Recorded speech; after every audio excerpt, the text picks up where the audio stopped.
Hello everyone. In the last lecture, we discussed what is concurrency protocol. There are basically four types of protocol. In this lecture, we discuss what is deadlock, what are the deadlock avoidance condition, different types of deadlock, and database failures. Now we start deadlock. In a multi-process system environment, deadlock it is an unwanted situation. Deadlock एक type की unwanted situation है जब हम resource को shareable लगाते हैं या resource को शेयर्ड करते हैं तो डेडलॉक की सिचुएशन आ सकती है क्योंकि वो रिसोर्स एक से ज़्यादा ट्रांजेक्शन या एक से ज़्यादा प्रोसेस को रिक्वायर हो सकता है। Where a process indefinitely wait for a resource, जब वो रिसोर्स के लिए इनडेफिनेटली वेट कर रहा है, कोई डिफाइन वेट नहीं है, अनडिफाइन वेट है, उस केस में हम ये कह सकते हैं कि डेडलॉक की सिचुएशन अकर हो चुकी है सिस्टम में। एक एग्जांपल लेते हैं। सपोज एक ट्रांजेक्शन का सेट है टी, जिसमें T0, T1, T2 up to Tn तक है। T0 को X रिसोर्स की रिक्वायरमेंट है, लेकिन T0 को X रिसोर्स की रिक्वायरमेंट है।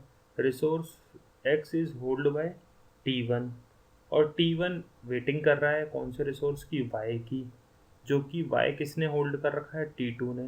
T2 वेट कर रहा है Z का और Z किसने होल्ड कर रखा है, T0 ने। It means T0, T1, T2, T3 इन तीनों चारों ट्रांजेक्शन्स ने एक एक रिसोर्स को होल्ड कर रखा है। कोई भी अपना रिसोर्स फ्री कर नहीं रहा है तो दूसरा ट्रांजेक्शन अपना कंप्लीट नहीं हो पा रहा है। As all the process wait for each other to release resources. In this situation, none of the process can finish their task. इस प्रोसेस में कोई भी ट्रांजेक्शन अपनी टास्क कंप्लीट करेगा नहीं और ये सिचुएशन जो अराइजेस होती है that is called deadlock situation. Deadlock situations के लिए कुछ स्कीम्स अप्लाई होती है। सबसे पहली स्कीम जो हम पढ़ते हैं that is called wait and die scheme. Wait and die scheme बहुत सिंपल सी स्कीम है। इस स्कीम में क्या होगा, when a transaction request to lock a resource, जब भी हमारा ट्रांजेक्शन एक रिसोर्स के लिए या डेटा आइटम के लिए लॉक के लिए अप्लाई करेगा जो कि already held with a conflicting lock by another transaction, उस केस में देखो दो पॉसिबिलिटी है। पहला तो ये है time stamp of T transaction. देखो टी यहाँ ट्रांजेक्शन है, TS stand for time stamp. अगर टाइम स्टैम्प टी ट्रांजेक्शन का लेस देन है TJ ट्रांजेक्शन से, इस केस में हम क्या करते हैं, which is requesting a conflicting lock is older than TJ, then TI is allowed to wait. इस केस में TI को वेट करना पड़ेगा, TJ को हम अवेलेबल नहीं कराएंगे जब तक TI कंप्लीट नहीं हो जाता है। सपोज कंडीशन में ऐसा आ जाता है time stamp TI greater than है। पहले वाली सिचुएशन में तो क्या था, TI लेस देन था। इस वाली सिचुएशन में क्या है, TI ग्रेटर देन है TSJ से। तो अपने आप से पता चल गया टाइम स्टैम्प TJ का लेस देन है। जब टाइम स्टैम्प TJ का लेस देन है तो TJ यंगर हो गया। इस केस में हम क्या करते हैं, TI को डाई कर लेते हैं या TI डाइज हो जाएगा। इस केस में TI को थोड़ी देर बाद रीस्टार्ट कर सकता है ट्रांजेक्शन, उसको कोई रैंडम डिले दे दिया जाएगा, वो सेम टाइम स्टैम्प के साथ वापस ट्रांजेक्शन को रीस्टार्ट कर सकता है।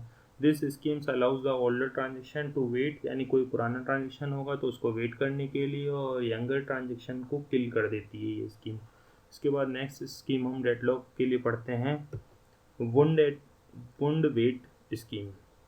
वुंड वेट स्कीम क्या है, वुंड वेट स्कीम में if a transaction request to lock a resource, यदि हम कोई रिक्वेस्ट करते हैं लॉक के लिए किसी रिसोर्सेज को, which is already held by conflicting lock by some another situation. इस सिचुएशन में भी दो डिफरेंट पॉसिबिलिटीज़ हमें मिलेगी।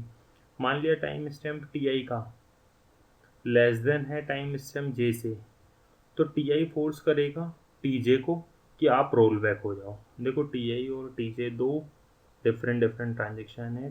TI का टाइम स्टैम्प कम है, TI time stamp less than time stamp TJ। इस केस में TI फोर्स करेगा TJ को कि आप रोल बैक हो जाओ। TI वॉन्ट्स TJ, इसका मतलब TI नेगलेक्ट करेगा TJ को। TJ रीस्टार्ट हो सकता है कुछ देर बाद रैंडमली अपने आप से विद सेम टाइम स्टैम्प, ठीक है। अगर नेक्स्ट सिचुएशन क्या आ जाती है, हो सकता है टाइम स्टैम्प TI का ग्रेटर देन हो TJ से। जब TJ का ग्रेटर देन है तो TI अपने आप से force to wait until the resource is available, वो तब तक वेट करेगा जब तक कि नया रिसोर्स अवेलेबल नहीं हो। देखो ये रहा ना, this scheme allow the younger transaction to wait. ये क्या करती है, यंगर ट्रांजेक्शन को वेट के लिए अलाउ करेगी, ओल्ड ट्रांजेक्शन को बाद में हम कर सकते हैं। In both cases the transaction that enters the system at the later stage is aborted. Deadlock avoidance, deadlock avoidance के लिए वैसे तो कोई एज सच मैकेनिज्म नहीं है, लेकिन हम चाहते हैं कि जब भी सिस्टम में डेडलॉक आए तब हम कोई ना कोई हमारे पास स्कीम हो जिससे डेडलॉक अवॉइड हो जाए। तो डेडलॉक अवॉइडेंस की मैकेनिज्म कैन डिटेक्ट, सबसे पहले तो हमें जो डेडलॉक मिलने वाला है वो एडवांस में डिटेक्ट हो जाना चाहिए।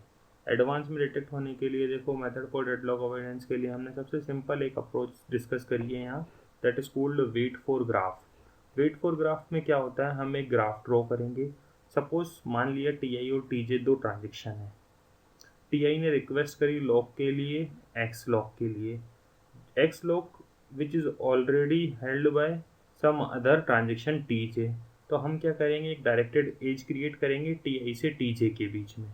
ये तो स्टेप फर्स्ट का काम हो जाएगा। वेट फॉर ग्राफ में हम दो स्टेप काम में लेते हैं। फर्स्ट स्टेप में हम क्या करते हैं, सपोज टी आई एक ट्रांजेक्शन है जो रिक्वेस्ट कर रहा है किसी लॉक आइटम के लिए, रिसोर्सेज के लिए एक्स, लेकिन वो एक्स रिसोर्सेज किसके काम में आ रहा है, टी जे के। तो हम टी आई से टी जे तक एक एज ड्रॉ कर लेंगे। सेकेंड स्टेप में हम क्या करेंगे, मान लिया टी जे ने अब रिलीज़ कर दिया है एक्स को। टी जे जैसे ही रिलीज़ करेगा एक्स को, इस एज को हम रिमूव कर देंगे।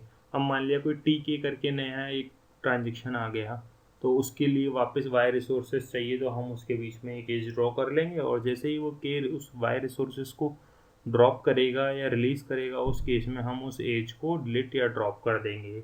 This system maintain this wait for graph for every transaction. अब इसमें दो पॉसिबिलिटी है।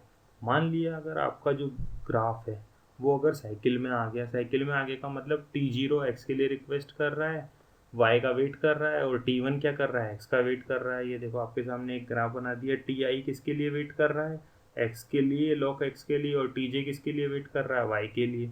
ऐसी सिचुएशन में दो पॉसिबिलिटीज़ हो सकती है।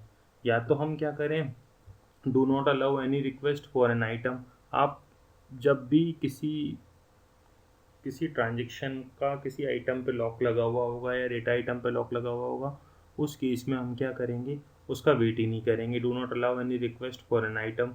सेकेंड ऑप्शन क्या है कि हम सामने वाले को रिक्वेस्ट कर लें कि आप रोल बैक हो जाओ। अगर वो रोल बैक हो जाएगा तो रिसोर्सेज फ्री हो जाएगा। तो दो पॉसिबिलिटी है, या तो हम नया रिक्वेस्ट नहीं करेंगे लॉक के लिए अगर वो आइटम पहले से ऑलरेडी लॉक है, और सेकंड सिचुएशन क्या है, या तो हम उन दोनों में से किसी एक को क्या बोलेंगे कि तुम में से कोई भी एक रोल बैक हो जाओ। कोई भी एक ट्रांजेक्शन रोल बैक होगा तो दूसरा अपने आप से फ्री हो जाएगा, रिसोर्सेज को यूज़ कर सकता है। With the help of some relative algorithm हम अपने आप से ट्रांजेक्शन को अबॉर्ट कर सकते हैं, और अबॉर्ट करने वाले प्रोसेस को ही या ट्रांजेक्शन को सेलेक्ट करने के लिए, अबॉर्ट करने के लिए, इस प्रोसेस को हम किसी किसी बुक के अकॉर्डिंग विक्टिम सेलेक्शन भी कह देते हैं। डेटाबेस के failure, there are many types of failure. Database failure कैसे होता है, सबसे पहला ट्रांजेक्शन फेलियर है, सेकंड सिस्टम क्रैश है, डिस्क फेलियर है। पहला हम डिस्कस करते हैं ट्रांजेक्शन फेलियर।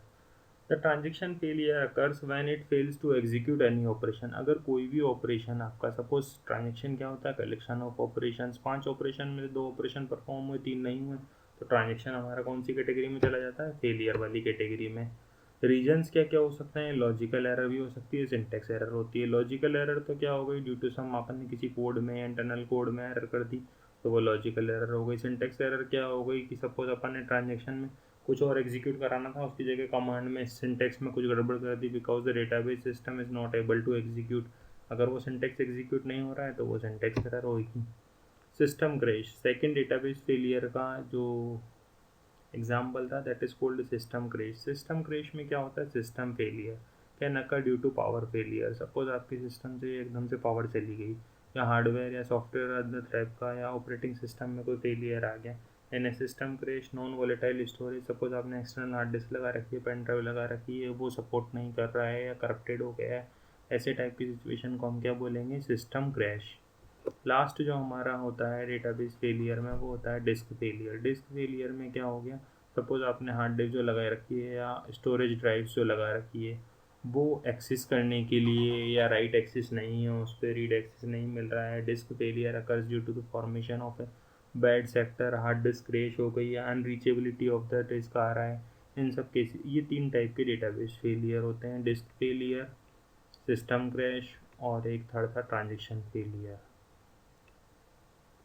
ये था deadlock, avoidance of deadlock, methods for deadlock scheme, thanking you.